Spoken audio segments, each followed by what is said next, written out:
एक महिला का अधिकार है, वो बिकिनी पहनना चाहे, वो हिजाब पहनना चाहे, वो घूंघट लगाना चाहे, वह साड़ी पहनना चाहे, वह जीन्स पहनना चाहे। इसमें कोई राजनीति की बात नहीं है, ना होनी चाहिए। पर स्कूल में बिकनी कहाँ से आ गई प्रियंका जी? स्कूल की बात है, वो शैक्षिक संस्थान की बात है, वहाँ पर बिकनी कहाँ से आ गई? देखिए, आप बोल बोल करके कुछ भी कह सकते हैं, किसी का अधिकार नहीं है कि वो एक महिला को कहे कि तुम ये पहनो। आपको मैं कह रही हूँ वो स्कार्फ उतारो, स्कार्फ उतारो। कॉलेज और स्कूल पढ़ने के लिए होता है, वो फैशन शो के लिए नहीं होता है कि आप जाके फैशन शो शुरू कर दो। ये बात नहीं होता है। ये बात आपका मन में रहना चाहिए कि मुसलमान बच्चियों को भी पढ़ने का अधिकार है, उनको भी डॉक्टर बनना चाहिए, उनको भी इंजीनियर बनना चाहिए। कहाँ आप उनको हिजाब का चक्कर में फंसा रहा है? तो हिजाब आप पहनो, आपका घर में पहनो, जहां भी पहनो, लेकिन जब कॉलेज और स्कूल में आप जाते हो तब स्कूल कॉलेज का यूनिफॉर्म पहनो। वो यूनिफॉर्म से आपका बीच में समानता आएगा, आपका बीच में इक्वालिटी आएगा, एक दूसरे का बीच में प्यार और मोहब्बत होगा। उसकी पालना करनी चाहिए और उसी के दायरे में रह के काम करने चाहिए।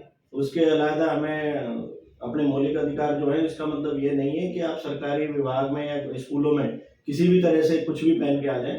इसके लिए जो भी हमारा ड्रेस कोड गवर्नमेंट ने जो निर्धारित किया गया है, उसी को फॉलो करना चाहिए। सर आप बताएं।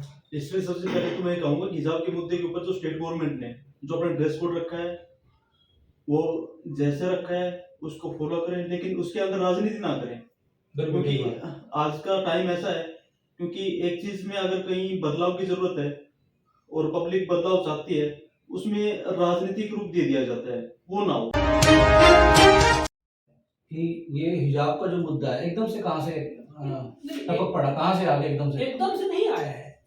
ये तो जब भी चुनावी अखाड़े में जब लोग दांव लगाते हैं तो उस वक्त इस तरह की जो घटनाएं हैं, जो मजहबी रंग देने का प्रयास सभी लोग करते हैं, जो राजनीतिक सुख चाहते हैं और निहित स्वार्थ में जो डूबे हैं, वो लोग ऐसा चाहते हैं। नमस्कार दोस्तों, आज हमारे साथ आवाज जनता भारत में हमारे वकील साथी हैं जो हमारे पैनल में आए हैं।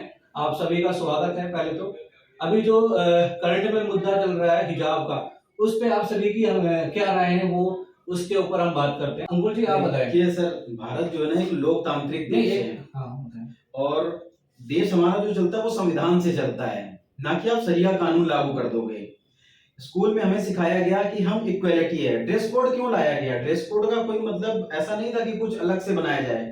ड्रेस कोड का मतलब था कि सारे स्टूडेंट्स जो हैं वो सारे बराबर हैं, वहां पर कोई ऊपर नीचे भेदभाव नहीं था। लेकिन अगर आज आप स्कूलों में इस तरह से होगा तो ये एक ड्रेस कंपटीशन होने लगा। आप अच्छे कपड़े पहन के आए तो फिर एक मजहबी जो ये ड्रामा फैल जाएगा कि हर धर्म के लोग इसमें होगा, हिंदू हो, मुस्लिम हो, सिख हो, ईसाई हो, ये सारे धर्म के अपने उसमें प्रचार प्रसार में लग जाएंगे। बिल्कुल, जब बच्चा की पढ़ाई आता है क्या होगी तो उसके लिए सारे लोग दोस्त होते हैं, मिलने वाले होते हैं इस तरह के। लेकिन इस तरह से अगर एक्टिविटीज होंगी तो आपस में मतभेद तो नॉर्मल बात है, मनभेद भी उत्पन्न हो जाएंगे, जो कि बच्चों का मन जो होता है बहुत कोमल होता है। अगर स्कूलों में इस तरह की प्रथा चालू कर दी गई तो ये आगे चल के कट्टरता में परिवर्तित हो जाती है, जो कि आप इसका एक जीता जागता उदाहरण आपने कर्नाटक में देखा है। ये मजहबी कट्टरता दिखाई गई है। क्या इससे पहले क्या मुस्लिम जो युवती हैं वो हिजाब नहीं पहनती थी? पहनती थी, लेकिन किसी संस्थान में, निजी संस्थान में या पब्लिक प्लेस में आप धर्म जो है वो आपका एक निजी चीज है। धर्म को आप पब्लिक प्लेटफॉर्म में उसे आप नहीं दिखा सकते। जहां निजी संस्थान हो, सपोज स्कूल कॉलेज में एक ड्रेस कोड लगा हुआ है कि हमारा जो संविधान है आर्टिकल 14 से लेके 18 तक में ये बताया गया कि आपके क्या क्या अधिकार हैं। स्कूल कॉलेज के अलावा जो हमारे पब्लिक जो सर्विसेज है, सरकारी जो सर्विसेज है, जैसे हमारे इसमें पुलिस महकमा आ गया या हमारी आर्मी आ गई या हमारे कोर्ट प्रीमिसेस आ गए, क्या यहाँ पे भी फिर ये मांग होगी? फातिमा बीबी ये 70-80 के दशक में सुप्रीम कोर्ट की चीफ जस्टिस हुआ करती थी। अगर वो कहती कि मैं भी बुर्का पहन करके आऊंगी, चीफ जस्टिस हूं मैं, बुर्का, उनके पास तो सारे राइट्स थे। And see knows each and everything. See knows कि हाउ टू ये 20 आर्टिकल 25 का कैसे इस्तेमाल करना है वो हमसे बेहतर जानती थी। आर्टिकल 25 अगर ये कहता है कि आपको धार्मिक स्वतंत्रता का आचरण करने का अगर अधिकार देता है, तो अगर आप 25(1) पढ़ेंगे तो उसमें कहता है कि आप धार्मिक स्वतंत्रता का आचरण कर सकते हैं, उसके लिए आप आजाद हैं। लेकिन अगर किसी स्टेट ने, किसी राज्य ने, किसी संस्थान में किसी तरह का कोई किसी तरह का सरकार अपना वोट बैंक का कुछ साथियों उस देखिए, मैं आपको एक बात बताऊं, जनता पढ़ी लिखी है, समझदार हो चुकी है। अब इस तरह के भावनाओं में लोगों ने बहना बंद कर दिया है। अगर सरकार इस तरह की कोई भी कदम उठा रही है, पहले इजाजत कर रही है, एकदम तो से सरासर गलत है, और इसका जवाब आने वाले चुनाव के परिणामों में मिल जाएगा। वैसे भी ये जो मामला है हिजाब का मुद्दा कर्नाटक हाईकोर्ट में 6 बेंच में चली गई है। अवस्थी साहब का बेंच है, उसमें 6 लोग हैं। वहाँ जो फैसला आता है उसका सुप्रीम कोर्ट में चैलेंज होना है। देखिए, हम माननीय न्यायालय को पूरी तरीके से मानते हैं। जो भी आदेश आएगा उसका पूर्णतया पालन होना चाहिए। बहुत बहुत धन्यवाद आप सभी का।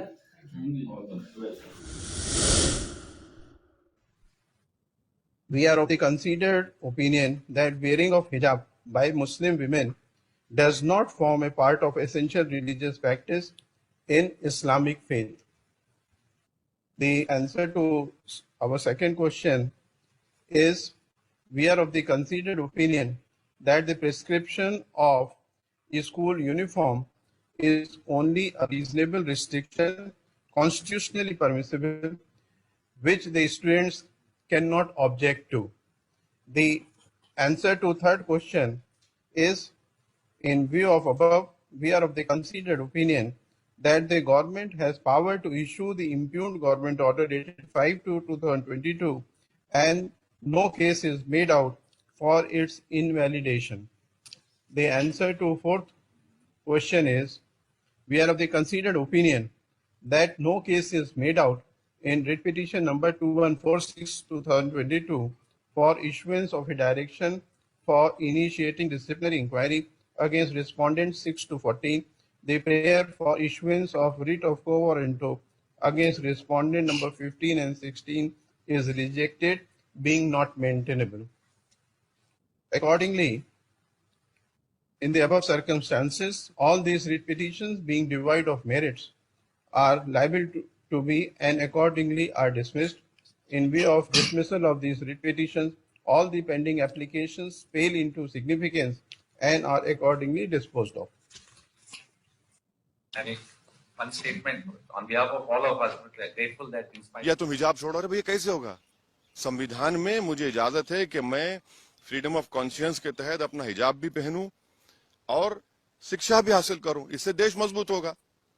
लेकिन सरकार में मंत्री ये आरोप लगा रहे हैं कि मुस्लिम समुदाय के लोग अपने बच्चे और बेटियों को पढ़ाना नहीं चाहते हैं। बकवास है, झूठ बोल रहे हैं। भारत में 3 स्टेट्स हैं, तेलंगाना, कर्नाटका और एक स्टेट है जहां पर मुस्लिम बच्चियां हिंदू बेटियों के बराबर स्कूल में पढ़ रही हैं। क्या बकवास बात कर रहे हैं? उससे क्या हासिल होगा? मॉडर्निटी की निशानी यह है कि हिजाब ना पहने। मॉडर्निटी की निशान यह है कि हम सब चीज अपने रिलीजन के प्रैक्टिस छोड़ दें। ये मॉडर्निटी ये नहीं है। हम इसको नहीं मानते इन चीजों को। भाई, संविधान के तहत मुझे अपने कल्चर को, अपने फ्रीडम ऑफ कॉन्शियंस को, एक्सप्रेशन को लेकर चलने की इजाजत है और वो लड़कियां तो पढ़ना चाह रही हैं। अच्छा, आखिरी बात, मेरे हिजाब पहनने से किस तकलीफ क्या हो रही है? भाई, मैं क्या रोड पे धरना दे रहा हूँ, ट्रैफिक रोक रहा हूँ? भाई, हिजाब सर पे हिजाब पहन रही है हमारी बेटी, उससे आपको हार्म क्या हो रहा है? इसीलिए हम ये उम्मीद करते हैं कि इसको सुप्रीम कोर्ट में अपील करनी चाहिए और सुप्रीम कोर्ट एपेक्स कोर्ट है वो तय करेगा। आपको ऐसा नहीं लगता है कि जब तक ये फैसला ना आ जाए तब तक उन बच्चों का एजुकेशन सफर कर रहा है? नहीं तो अपील होगी, सुप्रीम कोर्ट में जाएंगे, अपील होगी। संविधान, हम तो ये कह रहे हैं ना कि ये जजमेंट से हम डिसएग्री इसलिए करते हैं कि ये संविधान के फंडामेंटल राइट्स को सस्पेंड करता है। जब संविधान के फंडामेंटल राइट्स सस्पेंड कर रहा है तो उसको बहाल करने की जरूरत है।